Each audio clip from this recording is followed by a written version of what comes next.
હોવાનું જ ને. હવે પછી જોઉં તો નહીં એવું કેમ નહીં. હા કેમ નથી.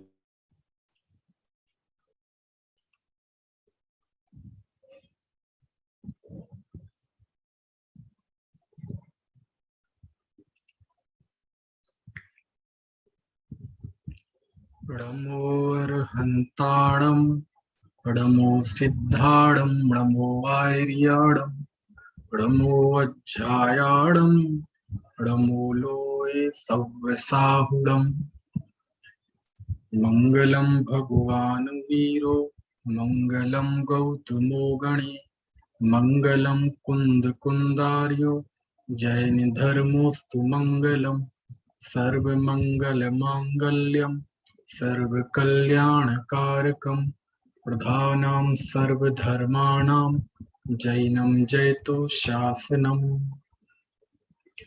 વંદિતુ સર્વ સિદ્ધે ધુવ મમલ મણુવં ગતિમ પત્તે ઓચ્છામિ સમય પાહુર વિણમો સુદ કેવલી ભણિદમ.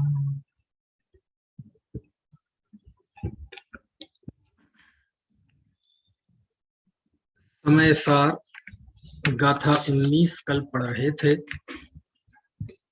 आचार्य ने जो मांगलिक उपदेश दिया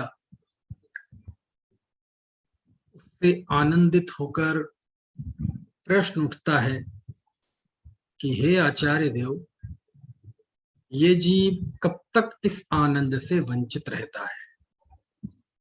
इसको अमृत चंद स्वामी इन शब्दों में पूछते हैं कि हे आचार्य देव, यह जीव तरहि कियंतम कालम अयम अप्रतिबुद्धो भवति इति अभिधीयताम, कि यह कब तक अप्रतिबुद्ध रहता है ये बताइए.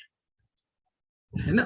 क्या अर्थ हुआ कि ये जीव, हे आचार्य देव, आपने जो इतना मंगल स्वरूप बताया आत्मा और इतना मांगलिक, है ना, आपने संकल्प लिया कि मैं आत्मा दिखाऊंगा और वो दिखाया आपने, लेकिन आखिरकार कब तक जीव ऐसे आनंद से वंचित रहता है. इसी को दूसरे शब्दों में कैसे पूछते हैं कि यह जीव कब तक अप्रतिबुद्ध रहता है. यानी ऐसा क्या है कि इतना सब कुछ होते हुए भी इस जीव को उसकी प्राप्ति नहीं होती, उस सुख की प्राप्ति नहीं होती. आनंद स्रोत बह रहा क्यों तू उदास है, अचरज है जल में रह के मछली को प्यास है. बस इसी तरह का प्रश्न है कि आनंद स्रोत बहते हुए भी आखिरकार ऐसा क्या है कि ये जीव उदास रहता है, दुखी रहता है. तो ये इसका जवाब आचार्य ने दिया था 19वीं गाथा में. कम्मेणो कम्मम भी अहमिदि अहकम चकम्मणो कम्मम जाए सा खलु बुद्धि अपड़ी बुद्धो हबदिताव. कि कर्म में, नौकर्म में अहम इदि यह मैं हूं और अहकम च कम्मणो कम्मम मुझ में कर्म है, नौकर्म है. जा ऐसा खलु बुद्धि, जब तक वास्तव में ऐसी बुद्धि रहती है, अपड़ी बुद्धो हवदिताव, यह जीव तब तक अप्रतिबुद्ध रहता है. अप्रतिबुद्ध मतलब अज्ञानी, अप्रतिबुद्ध मतलब मिथ्या दृष्टि, अप्रतिबुद्ध मतलब बहिरात्मा, अप्रतिबुद्ध मतलब पर्याय मूढ़, अप्रतिबुद्ध मतलब मूर्ख, अप्रतिबुद्ध मतलब, है ना, जो आत्मा को छोड़कर शरीर आदि में अहम बुद्धि करता है कि ये ही मैं हूं, वह अप्रतिबुद्ध है. और कब तक रहती है उसकी अवस्था कि जब भी वो कर्म और नौकर्म में ऐसा मानेगा कि ये मैं हूं, मुझ में ये है, तब तक वह अज्ञानी रहता है. तो मेरा प्रश्न था कि ऐसा कौन मानता है कि मैं कर्म हूं, नौकर्म हूं. तो इस शैली में कोई नहीं मानता, लेकिन इससे अलग भी कोई नहीं मानता. क्या मतलब हुआ कि जीव की जन्म से लेकर मृत्यु पर्यंत और मृत्यु से लेकर अगले जन्म पर्यंत जो भी जीव का के साथ जो कुछ भी घटित होता है वो सब कर्म का परिणाम है. वो सब कर्म और नौ कर्म है। तीन चीजें हैं, कर्म, भाव, द्रव्य कर्म, भाव कर्म और नौ कर्म। ठीक है, तो कर्म में यहाँ आएगा द्रव्य कर्म और भाव कर्म। और नौ कर्म, नौ कर्म क्या होता है? नौ कर्म मतलब ईशत कर्म। जो नो होता है ना, नो, ये नो क्या है? नो, ये 9 वाला नो नहीं है, ठीक है? ये अंग्रेजी का NO, नो भी नहीं है, ये संस्कृत का है नो, जिसका अर्थ होता है किंचित, ईशत, थोड़ा। जैसे कषाय, नो कषाय, कषाय मतलब कषाय, और किंचित कषाय तो उसको कहते हैं नो कषाय, हास्रदी आदि। ऐसे ही कर्म और किंचित कर्म, उन्हें कहते हैं हम नौ कर्म, है ना? क्योंकि भी कोई भी कर्म होता है वो सीधा फल नहीं देता, उसके कुछ वर्किंग हैंड होते हैं, उसके कुछ अपने कर्मचारी होते हैं जिससे वो काम कराता है। वो तो बॉस है, वो तो अपने ऑफिस में रहता है, आपसे मिलेगा भी नहीं, समझ में आए ना? सारी डीलिंग कौन करता है? उसके कर्मचारी। ऐसे ही जो 8 कर्म होते हैं, ये 8 कर्म और जिससे बना हुआ कार्माण शरीर है, ये दिखाई नहीं देता। क्या दिखाई देता है? नौकर्म के जरिए होने वाला काम दिखाई देता है। जैसे ज्ञानावरण कर्म का उदय आना है जीव के, और अज्ञान रूप अवस्था होनी है, तो ज्ञानावरण कर्म के 9 कर्म क्या होंगे? पता चले प्रकाश है तो लाइट चली जाएगी, है ना? अथवा आंखों से दिखना बंद हो जाएगा, आंखों की दृष्टि कमजोर हो जाएगी, चश्मा लगाएंगे, चश्मा खो जाएगा, है ना? आंखों के सामने पर्दा आ जाएगा, है ना? या कोई आपको डिस्टर्ब कर देगा, है ना? या आप पढ़ना चाहते हैं, शोरगुल होगा, आपका चित्त नहीं लग पाएगा। तो ये सब की वजह से आप ज्ञान नहीं कर पाएंगे। तो ये सब क्या कहलाएंगे? उसके 9 कर्म, है ना? जैसे आयु कर्म से हम जीते हैं, फिर आयु कर्म का 9 कर्म क्या है? बोले ये जो स्वास्थ्य है, ये सब चीजें वो 9 कर्म बनती है ना? आप भोजन करते हैं, पानी पीते हैं, औषधि लेते हैं, बीमार होते हैं, तो ये सारी चीजें 9 कर्म बनती हैं। तो 9 कर्म के जरिए कर्म अपना कार्य करते हैं, है ना? तो यहाँ दो चीजें आई, कर्म और 9 कर्म। तो कर्म में तो आएगा द्रव्य कर्म और भाव कर्म, और 9 कर्म में आएगा कर्म के उदय से होने वाली जो बाहर की चीजें हैं, जिसमें शरीर भी है। ये आंख, नाक, कान सब 9 कर्म है। समझ में आया?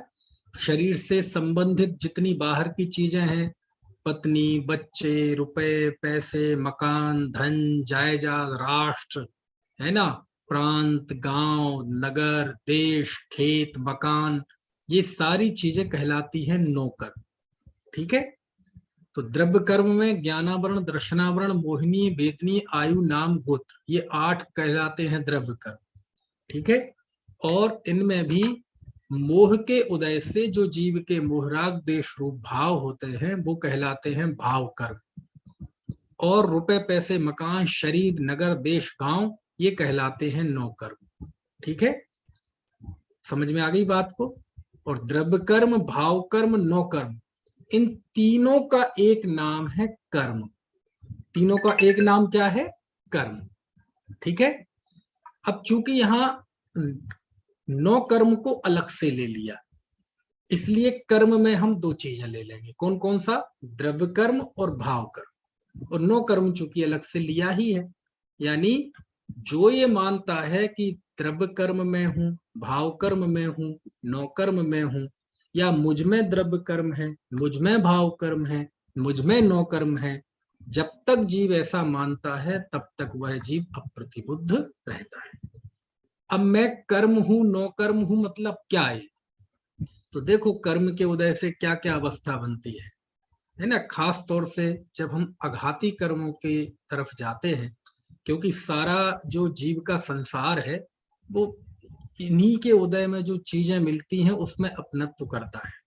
जैसे आयु कर्म है, तो आयु कर्म के उदय से 4 अवस्थाएं होती हैं, मनुष्यायु, त्रेंचायु, देवायु, नरकायु। तो जब हमने ये माना कि मैं मनुष्य हूं, तो हमने किसको अपना माना? किसमें अपनापन किया? इस आयु कर्म में अपनापन किया, है ना। आप कितनी उम्र है हमारी, बोले मैं 42 साल का हूँ, 43 साल का हूँ, मैं 80 साल का हूँ, मैं 20 साल का हूँ। तो ये जो आयु में अपनापन किया, इसका नाम है कम्मेणो कम्मम्मिह अहमिति। कर्म में, नौकर्म में यह मैं हूं, ऐसी बुद्धि, है ना। तो शरीर, मनुष्य, अपने आप को मनुष्य मानना, अपने आप को ये 50-60 साल 80 साल जो हमारी उम्र है इतना मानना, ये आयु कर्म में अपनापन। समझ में आया।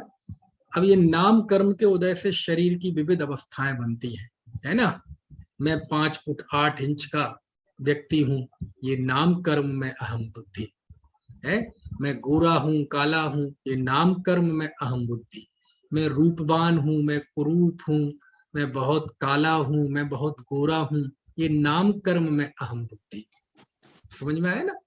तो कर्म नो कर्म में अहम बुद्धि, ये तो एक टेक्निकल भाषा है, ये सिद्धांत की भाषा है। हम मानते उसको किस रूप में है, इस रूप में। समझ में आया ना।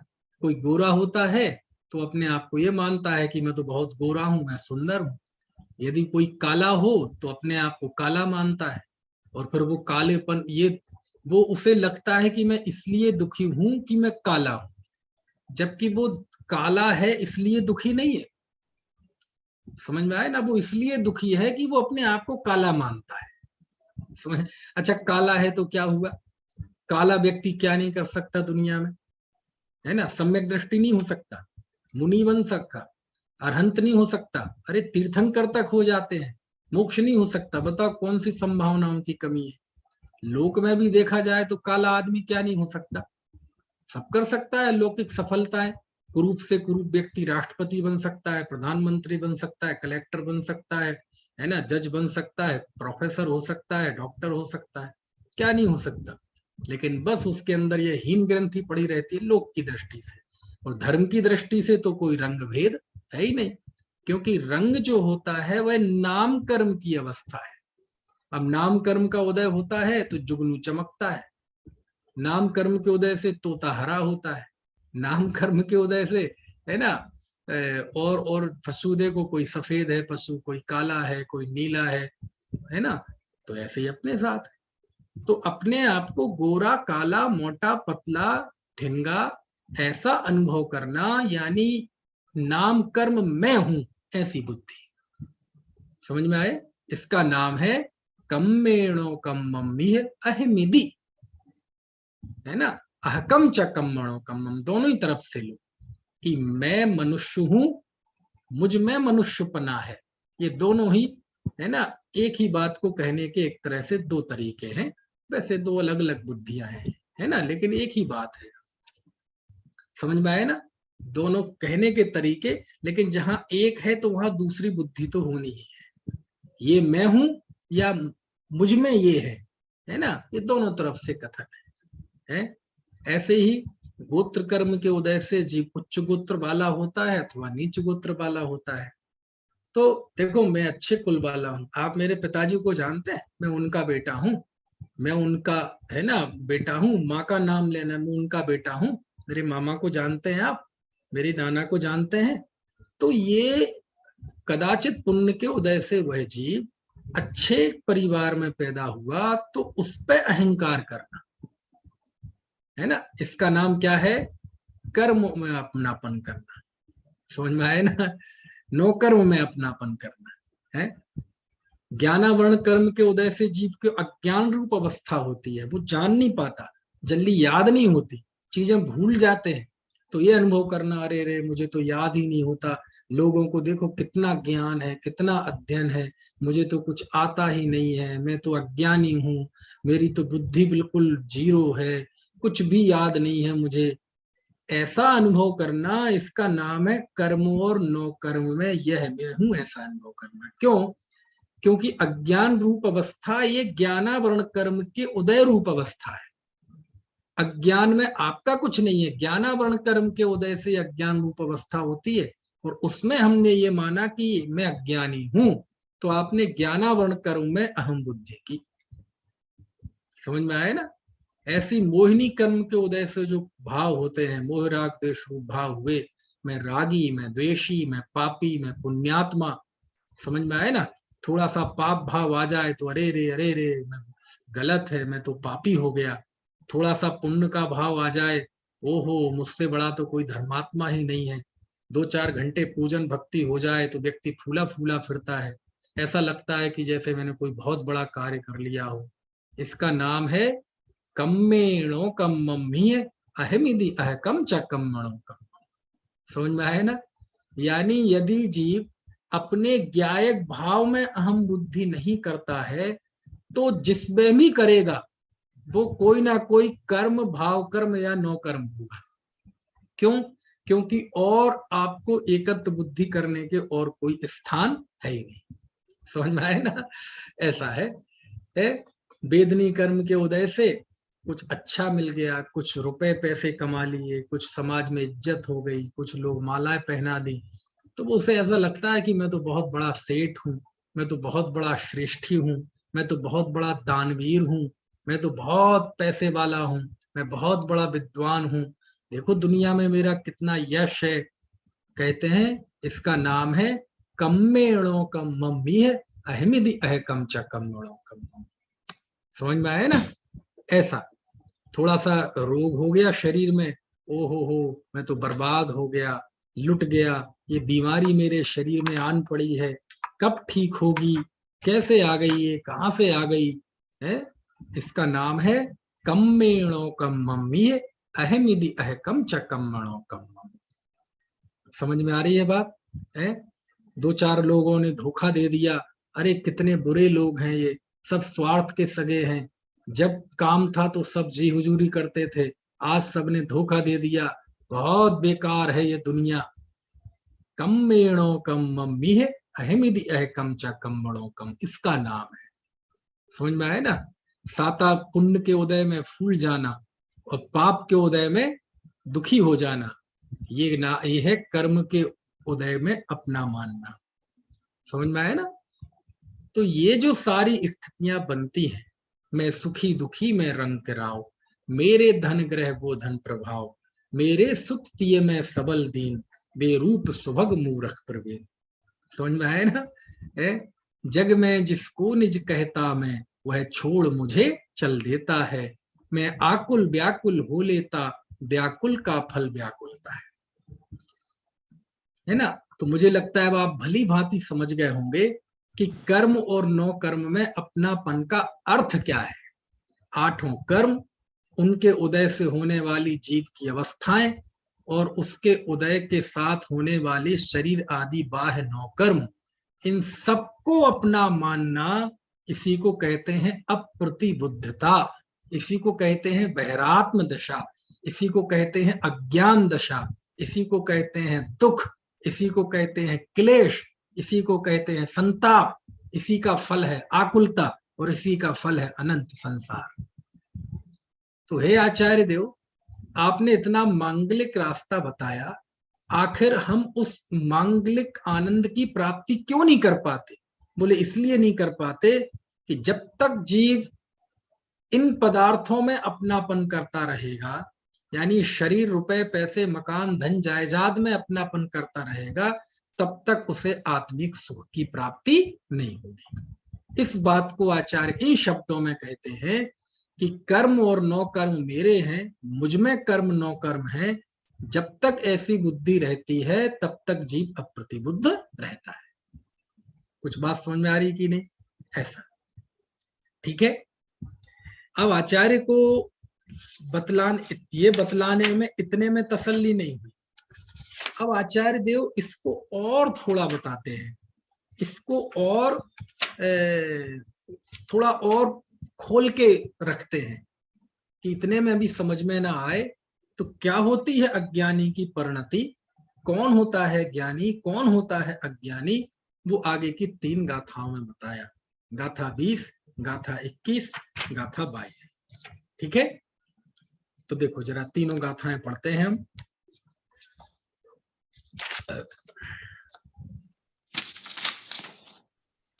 अहमेदम एदमहम अहमेदस्सम्मि अत्थिमम एदम अन्नम जम पर दब्बम सच्चित्ता चित्त में संवा आसिमं पुब्बमेदम एदस्स अहम पि आसि पुब्बम हि ओहिदि पुणो ममेदम एदस्स अहम पि होस्सामि एयं तु असद्भूतम् आद्व्ययपं करे विसम्मूढो भूतत्थं जानन्तो न करे असम्मूढो। देखो क्या लिखते हैं आचार्य, अब इसी बात को कि ये अज्ञानी कैसे पता चलता है, ठीक है ना। आचार्य अमृतचंद स्वामी ने जो इसकी उत्थानिका बनाई वो क्या बनाई कि ननु कथम अयम अप्रतिबुद्धो लक्षेत, कि इस अप्रतिबुद्ध की पहचान क्या है, इसका लक्षण क्या है, कैसे पहचान में आता है। पिछली गाथा में तो ये बताया कि अप्रतिबुद्ध कौन होता है, उसका मूल मर्ज बताया, उसकी मूल बीमारी बताई कि वो कर्म नो कर्म में अपनापन करता है। अब इस बीमारी जब होती है तो उसके लक्षण क्या होते हैं, समझ में है ना। जैसे कोरोना के लक्षण हैं सूखी खांसी आना, तेज बुखार आना, बदन में दर्द होना, है ना, ये सारी चीजें। तो कहते हैं ऐसे ही कैसे लक्ष्य में आता है, क्या है इसकी पहचान, है ना। तो देखो आचार्य लिखते हैं अन्नम जम पर दब्बम सच्चित्ता चित्त मिस्संबा। अन्न जो परद्रव्य हैं वो परद्रव्य कैसे हैं, सचित्त अचित और मिस्संबा मिश्र। अन्य अन्नम जम जो सच्चित्ता चित्त मिस्संबा, अन्न जो परद्रव्यम परद्रव्य सचित्त अचित्त और मिश्र परद्रव्य हैं, क्या करता है जीव, उन परद्रव्य के संबंध में अहम एदम, पहला शब्द देखो, अहम एदम मतलब यह मैं हूं, अहम मैं, इदम ये, यह मैं हूं, और एदम अहम, एदम अहम, एदम अहम, उसको अलग अलग कर लेंगे तो क्या बन जाएगा, एदम अहम।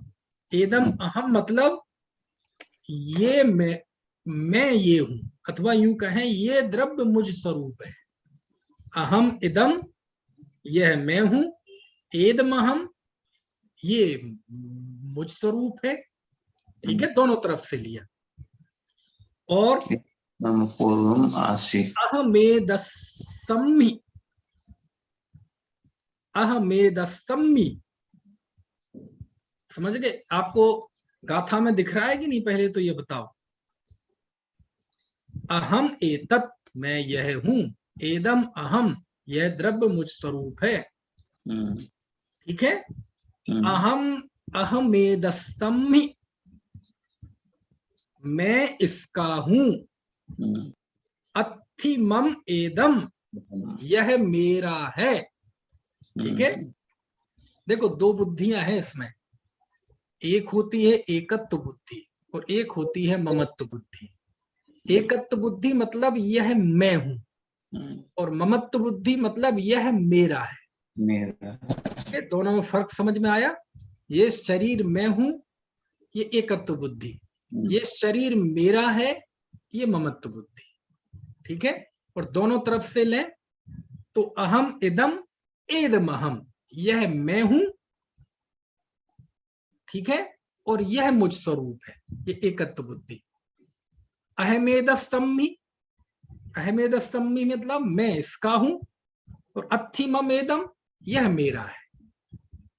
तो पहले पद में एकत्व बुद्धि, दूसरे पद में ममत्व बुद्धि, ठीक है।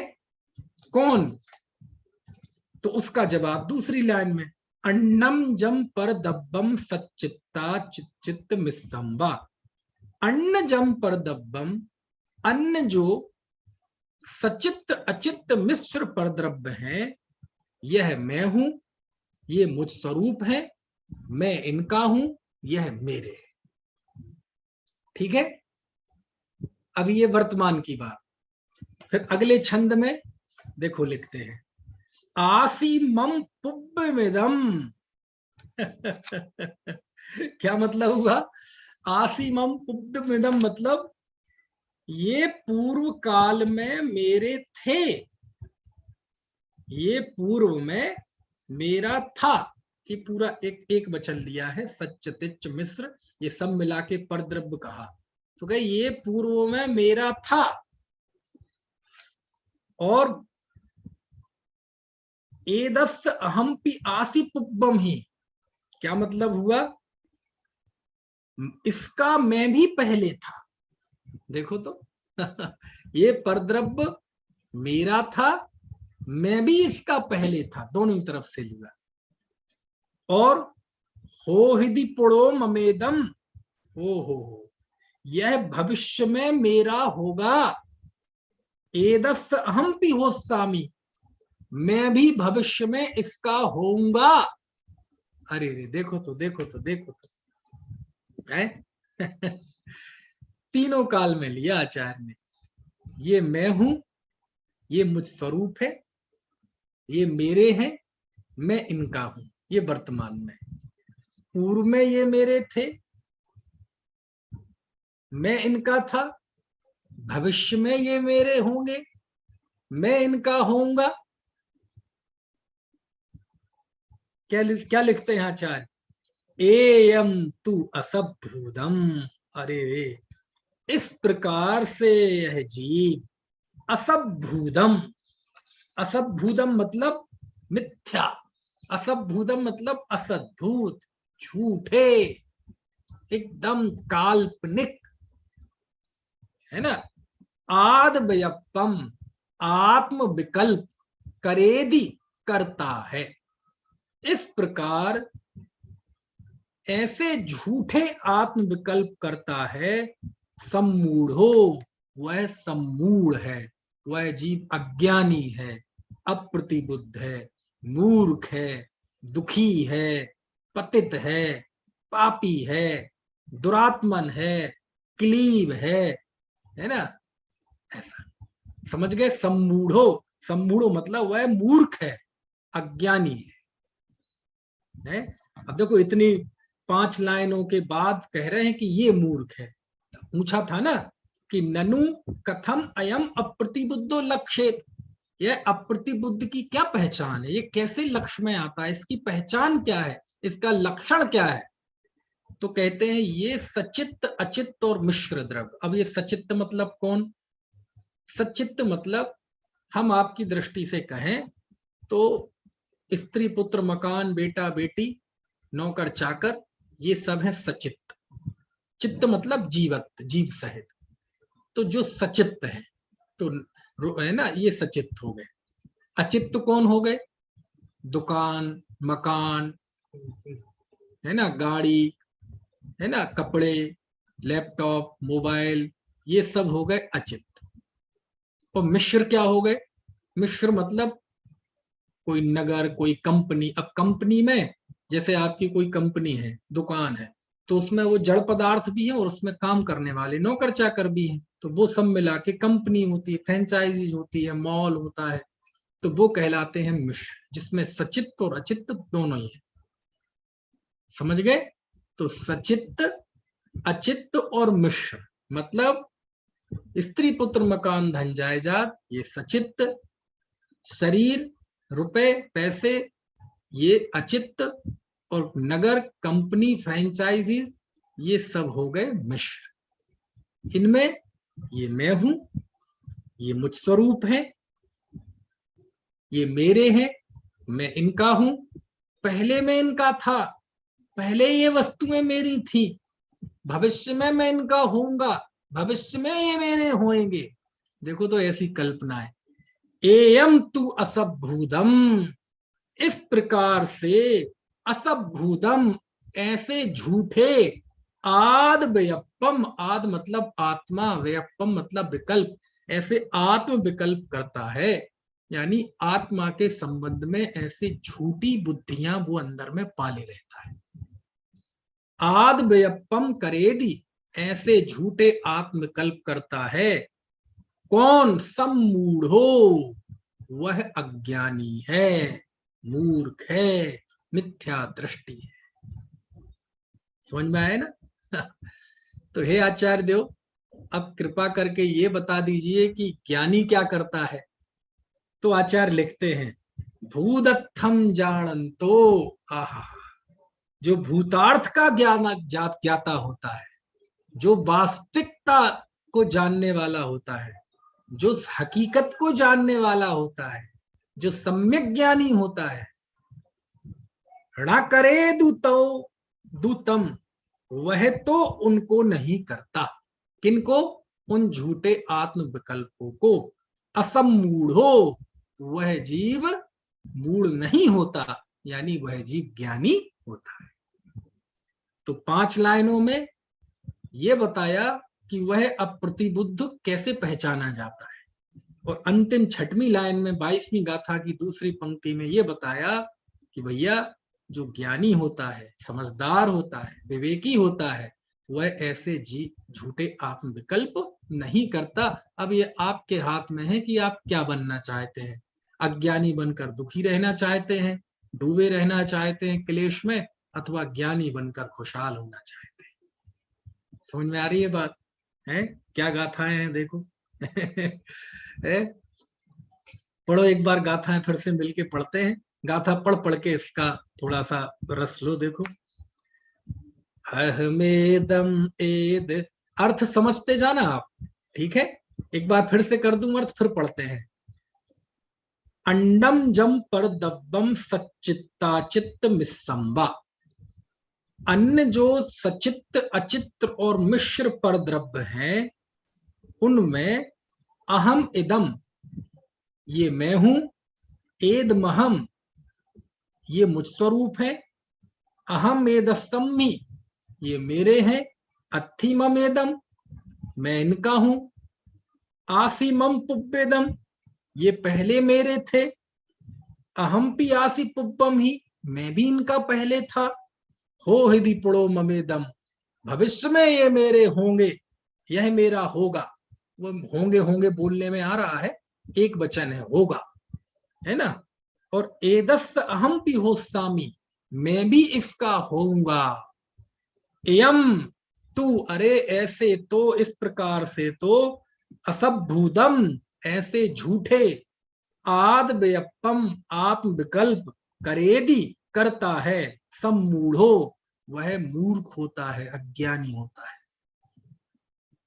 और भूदत्थम जानंतो, जो भूतार्थ का ज्ञाता होता है, जिसने ये बात जान ली है कि ये सचित्त अचित्त मिश्र द्रव्य, ना ये मैं हूं, ना ये मुझ स्वरूप है, ना ये मेरे हैं, ना मैं इनका हूं, ना मैं पहले इनका था, ना पहले ये मेरे थे, ना भविष्य में इनका होऊंगा, ना भविष्य में ये मेरे होंगे, है ना? जिसने वस्तु स्वरूप को जान लिया है, भेद विज्ञान कर लिया है, उस जीव को ऐसे झूठे आत्म विकल्प वह नहीं करता। भूदत्थम जानंतो, भूतार्थ का जो ज्ञाता होता है, न करेदि दूतम, वह उनको नहीं करता। किनको? जो ऊपर झूठे विकल्प है, आत्म विकल्प। असम्मूढ़ो, वह जीव ज्ञानी होता है ना? असम्मूढ़ो मतलब अज्ञानी, और असम्मूढ़ो मतलब अज्ञानी नहीं, ज्ञानी, है ना? अब आपको अर्थ समझ में आ गया गाथा का? चलो अब गाथा पढ़ते हैं। अब आप नीचे हिंदी मत देखना यदि आपके पुस्तक में लिखी हो, अब गाथा पढ़ना और गाथा के साथ ही ये आनंद लेते जाना। अहमेदम एदमहम, अहमेदस्सम्मि अत्थिमम एदम, अंडम जम पर दब्बम सच्चित्ता चित्त में संवा, आसिमम पुब्बमेदम एदस् अहम पि आसि पुब्बम ही, हो हिदि पुड़ो ममेदम एदस् अहम पि हो सामी, एयम तु असभूदम आद व्यपम करेदि सम्मूढ़ो, भूदत्थम जानन्तो न करेदि दूतम असम्मूढ़ो। है ना। ये आया ना आसी, आसी आया ना आसी, ये आसी मतलब भूतकाल के अर्थ में, है ना, भूतकाल। और हो हिदी ये भविष्य के लिए, है ना, ऐसे, ठीक है। हो सामी भविष्य में ऐसा होगा, आसी ऐसा था, है ना, ऐसे। तो आसी आसी ये भूतकाल में, हो हिदी हो सामी ये भविष्य काल में, ठीक है ना। इस तरह से समझ में आ रहा है ये बात है। अब देखो आचार्य तो देखो सब इशारे में बात करते हैं। अब उन्होंने तो लिख दिया सचित्त अचित्त और मिश्र द्रव्य, समझ में आया ना। अच्छा बताओ, जिन चीजों में हमारा अपनापन रहता है वो इनसे बाहर है कोई चीज, सचित्त अचित्त मिश्र है। मोक्ष आपके लिए मम्मी सचित्त है कि अचित्त? तो मम्मी के लिए मोक्ष सचित्त है कि अचित्त? सचित्त, समझ में आया ना। आप जिस लैपटॉप या मोबाइल में देख रहे हैं वो क्या है? अचित्त। पापा आपके लिए सचित्त द्रव्य, आप पापा के लिए सचित्त द्रव्य। और पापा की दुकान होगी तो दुकान में कर्मचारी भी होंगे, दुकान भी होगा या जो भी होगा, ऑफिस है किसी का, तो वो सब कहलाएगा मिश्र। समझ में आया ना। अब अज्ञानता क्या है? ये मैं हूं है, ऐसा देखो कई बार ऐसा लगता है, अजी आज पता चल गया, अजी आज कोई किसी का नहीं है। आज पता चला तुम्हें, इसका मतलब पहले तो थे ना। अरे भैया ये शिकायत का मार्ग नहीं है, जागृति का मार्ग है। कोई किसी का नहीं है जी, ऐसा नहीं, कोई किसी का हो नहीं सकता, वस्तु का स्वरूप है ऐसा। समझ में आया ना। बहुत अच्छी गाथाएं हैं। अब देखो एक चीज मैं आपको बड़ी स्पेशल बताता हूं। स्पेशल मैं नहीं बताऊंगा, मेरे पास ऐसा क्या है स्पेशल। जैसेन आचार्य ने एक बहुत गजब किया है। जैसेन आचार्य ने सचित्त अचित्त मिश्र के 4 अर्थ किए हैं। यदि आपके पास दोनों टीका वाला ग्रंथ हो तो आप निकाल सकते हैं पेज नंबर 67 पे। सचित्त अचित्त और मिश्र इसके 4 अर्थ किए हैं। 4 अर्थ कैसे किए कि एक तो गृहस्थ की अपेक्षा किया, तो गृहस्थ की अपेक्षा तो ऐसा किया जो अभी मैंने बताया कि स्त्री आदि ये सचित्त है ना, सोना आदि ये अचित्र है, और गहने पहने स्त्री ये मिश्र है। समझ में आया ना। एक दूसरा तपोधन की अपेक्षा, तपोधन की अपेक्षा मतलब मुनि आचार्य, उनकी अपेक्षा लिखा कि जो उनके शिष्य हैं वो सचित्त हैं। समझ में आया। पिच्छी कमंडलू पुस्तक आदि जो उपकरण हैं ये अचित्त हैं, और उपकरण सहित कोई शिष्य हो तो वो मिश्र है। कितने अर्थ हो गए? एक गृहस्थ की अपेक्षा, दूसरा एक मुनि की अपेक्षा, तीसरा लिया देखो ये तो और कमाल का है। जो विषय कषाय से रहित जो जीव निर्विकल्प समाधि में स्थित है, सुनना सुनना, निर्विकल्प समाधि में स्थित है, उस जीव के लिए सिद्ध परमेष्ठी का स्वरूप सचित्त है। पुद्गलादि 5 द्रव्य रूप ये अचित्त है, और गुण स्थान, जीव स्थान, मार्गणा स्थान आदि रूप परिणामित संसारी जीव का स्वरूप ये मिश्र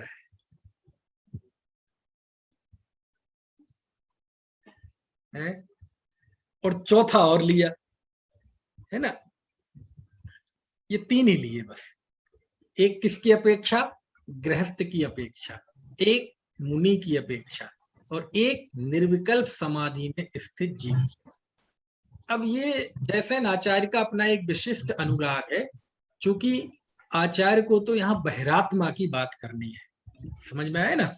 अब बहिरात्मा तो मिथ्या दृष्टि है, लेकिन ये जैसेन स्वामी एक विशिष्ट तरीके से उसको लागू करते हैं कि बहिरात्मा मतलब मिथ्या दृष्टि ही नहीं, कोई जीव सम्यक दृष्टि भी हो लेकिन आत्मा में स्थित नहीं है तो उस समय वह बहिरात्मा है, अप्रतिबुद्ध है।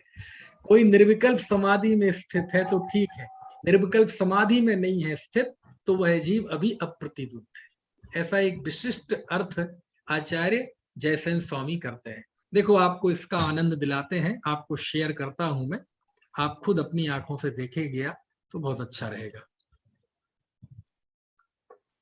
देखो ये 67 नंबर का पेज है, इसमें देखो ऊपर से ये दूसरा पैरा है ना, दूसरे पैरे में ये लिखा ना सच्चित्ता चित्त मिस्वा, ठीक है।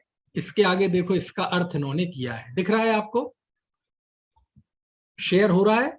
चलो देखो इसमें लिखा तच्चा गृहस्थापेक्षया, गृहस्थापेक्षा मतलब गृहस्थ जीव की अपेक्षा से, सचित्तम स्त्री आदि, स्त्री आदि सचित्त है। स्त्री आदि मतलब स्त्री पुत्र भाई बहन नौकर चाकर आदि, और अचित्तम स्वर्ण आदि, और स्वर्ण आदि सोना चांदी ये सब अचित्त है, ठीक है। और मिश्रम साभरण स्त्री आदि, आभरण सहित स्त्री आदि, है ना। अब आपका नौकर है और आपकी गाड़ी चला रहा है, गाड़ी सहित है, उसको गाड़ी दे रखी है तो मिश्र हो गया। पत्नी है वो गहने सहित है तो मिश्र हो गई, है ना। ऐसे ये किसकी अपेक्षा से किया अर्थाचार्य जयसेन स्वामी ने? गृहस्थ की अपेक्षा। फिर देखो आचार्य लिखते हैं अथवा तपोधनापेक्षया, तपोधन अपेक्षा से सचित्रम छात्रादि छात्र, शिष्यों को कौन सा शब्द दिया है? छात्र, जिन्हें वो पढ़ाते हैं शिक्षा ग्रहण कराते हैं वो सचित्त है। अचित्त कौन हुए? अचित्तम पिच्छ कमंडलु पुस्तकादि, पिच्छी कमंडल पुस्तक, है ना, ये सब क्या हो गए? अचित्त। और मिश्र उपकरण सहित छात्र आदि, उपकरण सहित पिछी कमंडल पुस्तक आदि सहित शिष्य है तो वह मिश्र हो गया, ठीक है। फिर देखो तीसरा अर्थ, हाँ ये तीसरा अर्थ ये बताना मैं भूल गया था, मैं कह रहा था ना 4 अर्थ हैं, तो ये 3 बताए थे ना, एक चौथा कौन सा रह गया था? ये 2 अर्थ आपको समझ में आ गए। पहला अर्थ गृहस्थ अपेक्षा से, दूसरा अर्थ तपोधन की अपेक्षा से, तीसरा अर्थ अथवा सचित्तम रागादि, अचित्तम द्रव्य कर्मादि, और मिश्रम द्रव्य भाव कर्मद्वयम। मोह राग द्वेष जो भाव कर्म है वो सचित्त, ज्ञानावरण आदि 8 कर्म ये अचित्त, ठीक है।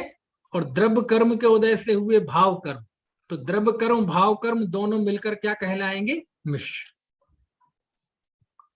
कितने अर्थ हो गए? 3।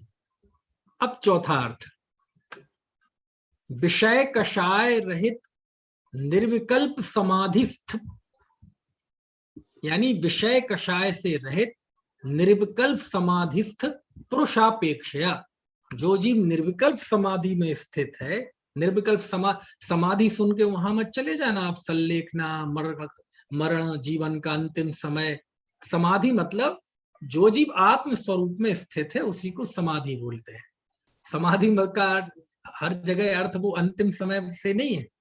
तो जो जीव विषय कषाय से रहित निर्विकल्प समाधि में स्थित है, शुद्धोपयोगी है, ऐसे पुरुष की अपेक्षा से सिद्ध परमेष्ठी का स्वरूप सचित्त, पुद्गल आदि लिखा है सिद्ध परमेष्ठी स्वरूपम, सचित्तम सिद्ध परमेष्ठी स्वरूपम, अचित्तम पुद्गलादि पंच द्रव्य स्वरूपम। पुद्गल धर्म धर्म आकाश काल ये अचित्त, और गुणस्थान मिश्रम, गुणस्थान जीवस्थान मार्गणादि परिणत संसारी जीव स्वरूपमिति वर्तमान कालापेक्षा गाथा गता, यानी गुणस्थान मार्गणा स्थान आदि परिणत स्वरूप जो संसारी जीव है वह मिश्र है। समझ गए? इस तरह आचार्य ने 4 अर्थ किए हैं, किसके? सचित्त, अचित्त और मिश्र के। समझ में आए ना? अब देखो कितनी गजब बात है, कितनी गजब बात है। निर्विकल्प समाधि में स्थित चौथे अर्थ की दृष्टि से जो जीव निर्विकल्प समाधि में स्थित है वो प्रतिबुद्ध है। क्या कहा? क्योंकि हमें इन चारों में प्रतिबुद्ध अप्रतिबुद्ध लागू करना है। अब कितनी सूक्ष्म बात हो जाती है। जो जीव निर्विकल्प समाधि में स्थित है वह जीव अप्रतिबुद्ध है, प्रतिबुद्ध है, ज्ञानी है। और इस दृष्टि से जो जीव सिद्ध परमेष्ठी का चिंतन कर रहा है सचित्त, जो व्यक्ति पुद्गलादि 5 द्रव्यों का चिंतन कर रहा है अचित्त, और जो गुणस्थान आदि का चिंतन कर रहा है मिश्र, वह जीव अप्रतिबुद्ध है। समझ में आ रही है बात? ऐसा तीसरे अर्थ की अपेक्षा से जो जीव ये अनुभव कर रहा है कि मैं द्रव्य कर्म वाला हूं, या कि मैं मोह राग द्वेष वाला हूं, या मैं कर्म के उदय से होने वाले मोह राग द्वेष स्वरूप हूं, वह जीव अप्रतिबुद्ध है, अज्ञानी है। दूसरे अर्थ की अपेक्षा से कोई मुनि है ना, शिष्य को पढ़ा रहे हैं अथवा उनकी तरफ उनका ध्यान है, समझ में आए ना, सचित्त, उनकी उपकरण को देख रहे हैं अचित्त, और दोनों को देख रहे हैं मिश्र, ये उनकी अप्रतिबुद्ध अवस्था है। समझ में आए ना? और गृहस्थ की अप्रतिबुद्ध अवस्था, ये मेरी स्त्री है, ये मेरे रुपए मकान है, ये मेरी कंपनी है, ये मेरी दुकान है, ये अप्रतिबुद्ध रूप अवस्था। यानी ऐसे 4 अर्थ किए जयसेन स्वामी ने। समझ में आए ना? बहुत बढ़िया है। जयसेन आचार्य कहीं कभी कभार इतना झूमते हैं, इतना झूमते हैं, उस सब अपेक्षा से देखते हैं कि ये जीव कब तक अप्रतिबुद्ध रहता है। तो देखो, यदि हम वस्तुता देखें मूलतः गाथाओं में, तो आचार्य स्पष्ट रूप से मिथ्या दृष्टि अज्ञानी खड़ा कर रहे हैं। वो कोई भी हो सकता है, बाहर में गृहस्थ हो अथवा मुनि हो, बाहर में वेश कोई भी हो, कुंद देव को उससे कोई सरोकार नहीं है।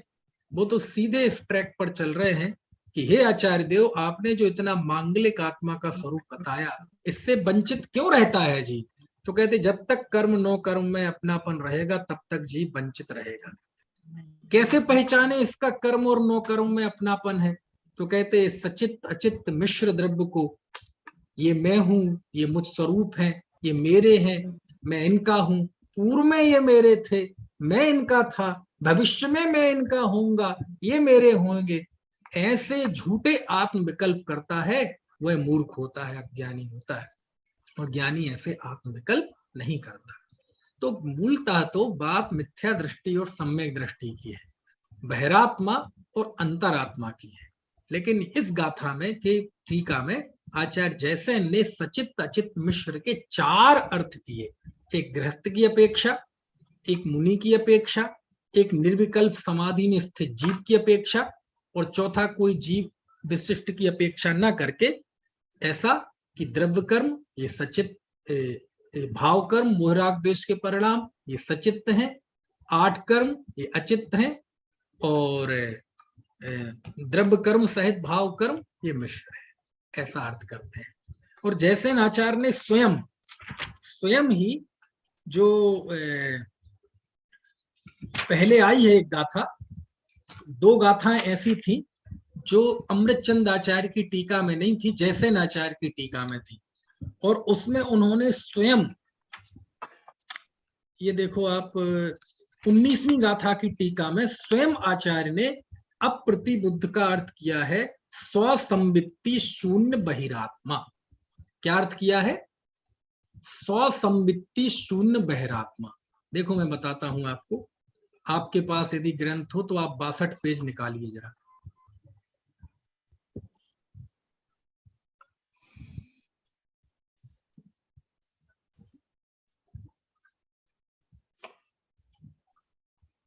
देखो मैं निकालता हूं।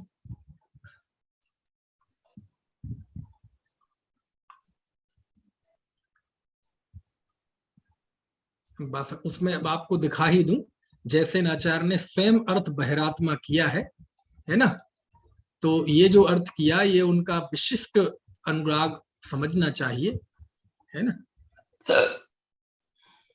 देखो ये निकाल दिया मैंने 62 पेज।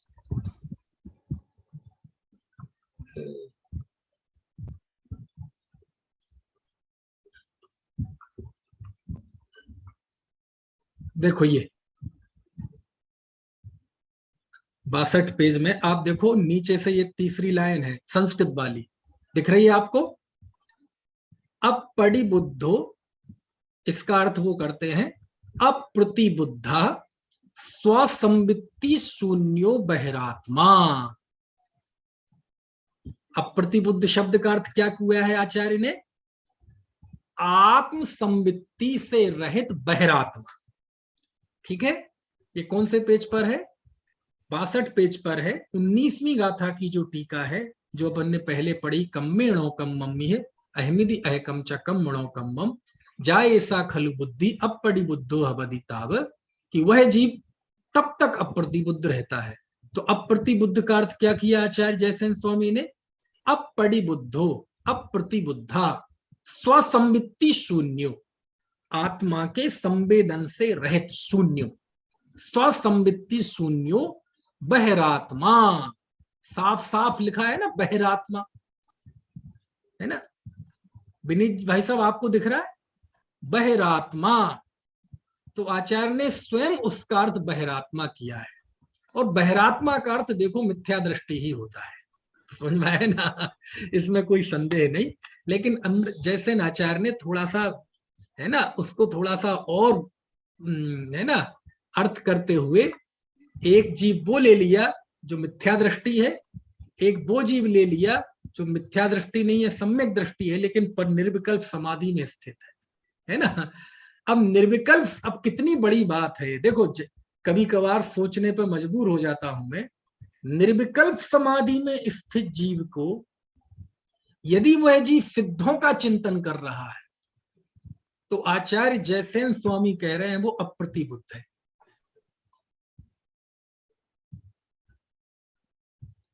विनीत भाई साहब, बात समझ में आ रही कि नहीं है?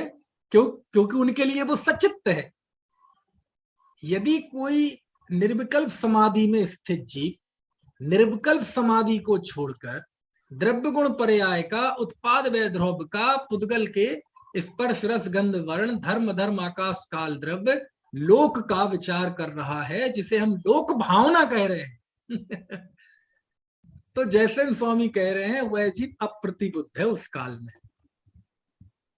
धर्म ध्यान वाले, हाँ, वह जीव निर्विकल्प समाधि को छोड़कर गुणस्थान आदि का विचार कर रहा है, चिंतन कर रहा है उसके स्वरूप का, तो आचार्य कहते हैं वो मिश्र पदार्थ का ध्यान कर रहा है, वो अप्रतिबुद्ध है।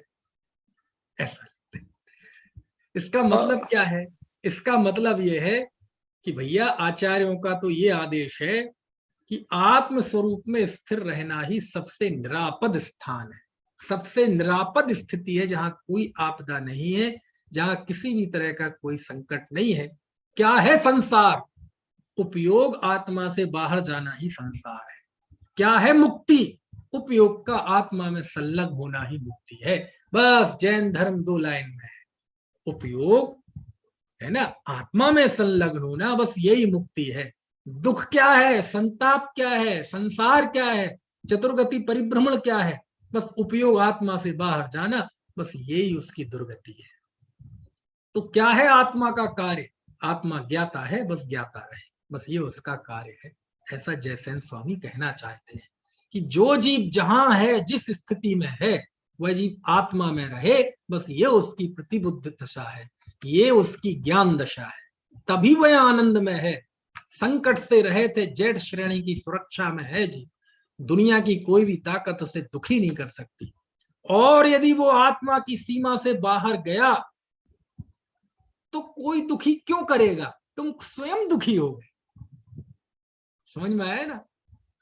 इसलिए समय सार मतलब क्या? आत्मस्थ होना ही समय सार है। आत्मस्थ स्थिति से बाहर आना, देखो कितनी गजब। समय सार पढ़ना, ये समय सार से बाहर है। समय सार की गाथा पढ़ना, इस पर विचार करना, इसकी टीका पढ़ना, निर्विकल्प समाधि में स्थित जीव के लिए अप्रतिबुद्ध अवस्था है। सोचो तो आप, जब ये अप्रतिबुद्ध अवस्था है तो स्तुति वंदना आदि तो अप्रतिबुद्ध अवस्था है ही। और जब ये अप्रतिबुद्ध अवस्था है तो दुकान, मकान, सोना चांदी, राजनीति, बच्चों का पालन पोषण, ये तो अप्रतिबुद्ध अवस्था है ही। देखो तो जैसे नाचार्य भूमिका देखते हैं, कौन किस भूमिका में है, और वहां उसको प्रतिबुद्ध और अप्रतिबुद्ध वहां दर्शाते हैं। बोले गृहस्थ है तो गृहस्थ के लिए तो भैया उसके लिए बीवी बच्चे दुकान मकान, ये अप्रतिबुद्ध, ये सचित तचित मिश्र अवस्था है, और इसमें अपनापन करना ये अप्रतिबुद्ध है।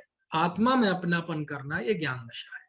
लेकिन कोई जीव मुनि है तो वहां गृहस्थ जैसी कमजोरी तो है ही नहीं, मिथ्यात्व अवस्था तो है ही नहीं, असंयम अवस्था तो है ही नहीं।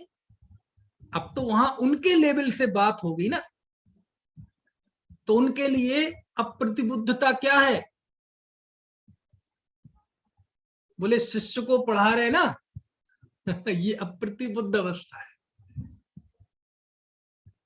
जो जीव निर्विकल्प समाधि में स्थित है, ऐसे शुद्धोपयोगी साधु के लिए पंच परमेष्ठी का चिंतन करना, पुद्गल आदि द्रव्यों का चिंतन करना, लोक का विचार करना, कर्म के उपशम आदि की चिंतन करना, गुणस्थान आदि का चिंतन करना, आचार्य कहते अप्रतिबुद्ध अवस्था है।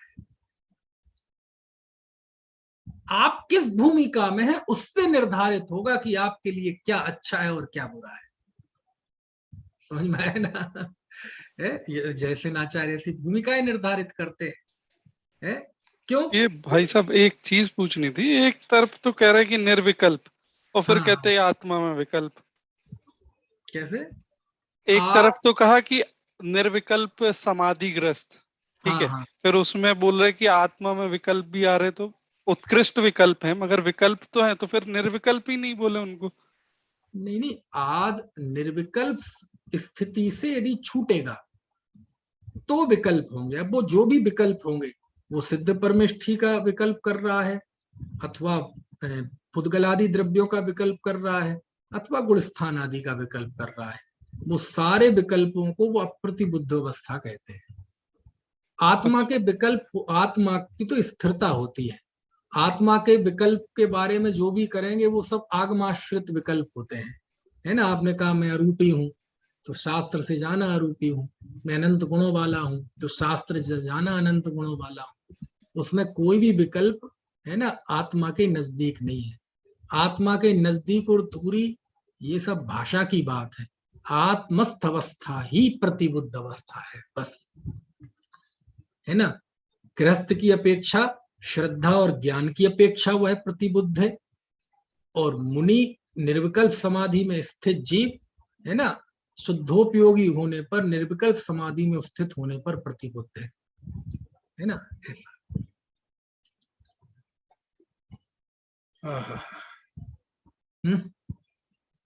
समय सार पढ़ना या प्रतिबुद्ध अवस्था है। अशोक जी बात समझ में आ रही है कुछ? किसके लिए?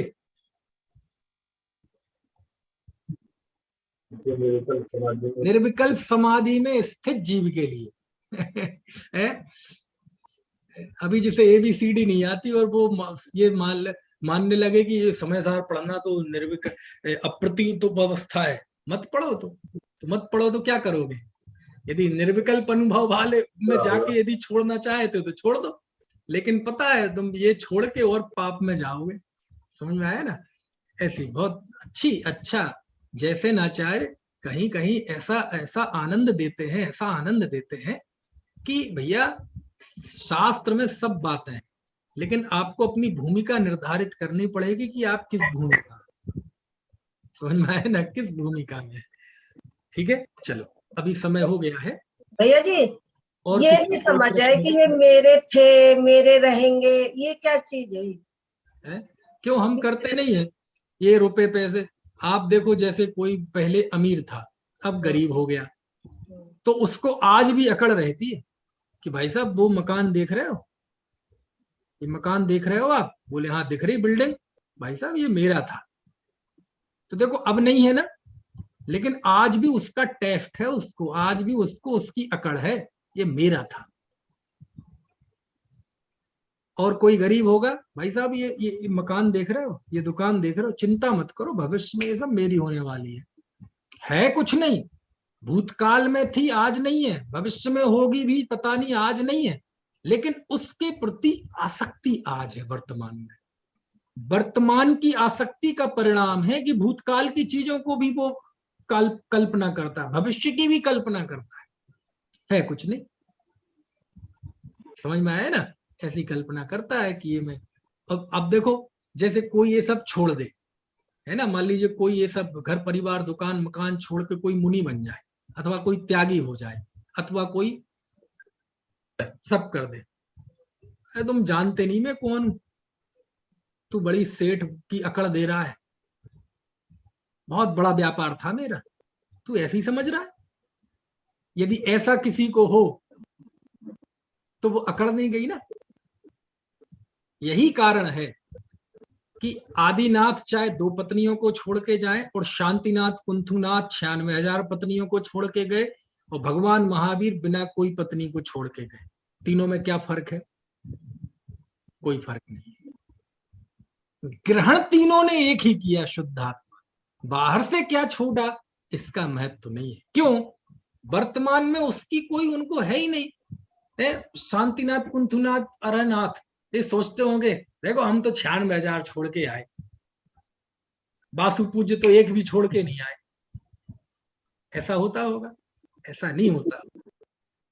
अन्यथा मिथ्या अज्ञानी चीजों को रखने की अकड़ करता है, और यदि उसके अंदर से आत्म स्वरूप की उपलब्धि ना हो तो वह चीजों को छोड़ने की अकड़ करता है। ये सब इसी पंक्ति में है। ये मेरे थे, मैं इनका था, ये मेरे होंगे, मैं इनका होऊंगा। अरे जब अज्ञान अवस्था है तो ये सभी दशाएं हैं किसी ना किसी रूप में। तो एक बार यदि व्यक्ति बिल्कुल सर्वस्व समर्पण के साथ ये सुनिश्चित कर ले, मैं ज्ञायक हूं, बस खत्म। एक एक चीज छोड़नी नहीं है कि पहले मैं पूर्व वाली छोड़ूंगा फिर भविष्य वाली छोड़ूंगा, ऐसा नहीं है। एक क्षण के लिए स्वीकार हो गया कि मैं ज्ञायक हूं, बस खत्म। अनादिकाल की अज्ञान दशा खत्म, झूठे आत्म विकल्प खत्म। ऐसा ही उपदेश है, यही समय सार का सार है ना। चलो, और कोई प्रश्न हो तो बताइए। पंडित जी साहब, जैसे ये बताया आपने, वो निर्विकल्प समाधि में अगर वो गुणस्थान जीव समास मार्गणा इसका अगर वो चिंतन करते हैं तो ये उनके लिए मिश्र है, तो वो अप्रतिबुद्ध है, इसका मतलब ये हो गया क्या? हाँ, निर्विकल्प समाधि में स्थित जीव निर्विकल्प अवस्था छोड़कर इनका चिंतन करे। अच्छा, तो अप्रतिबुद्ध है।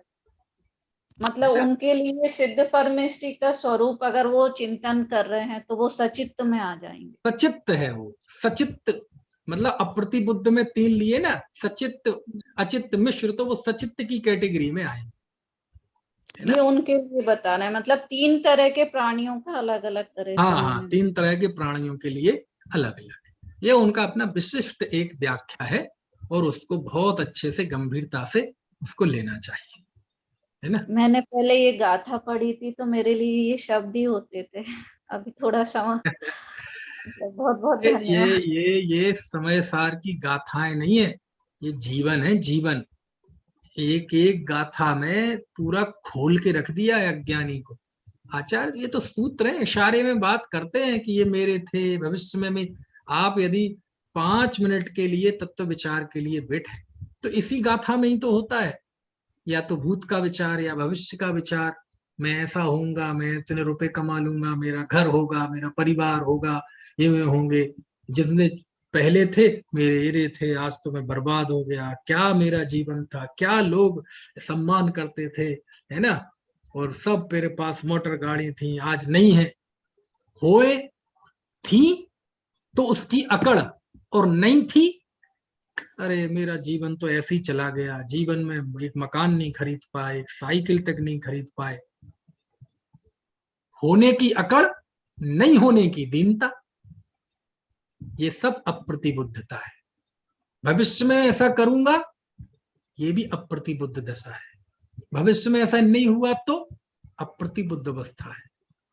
ये सब जितने झूठे आत्म विकल्प हैं, ये सब अप्रतिबुद्धता है ना।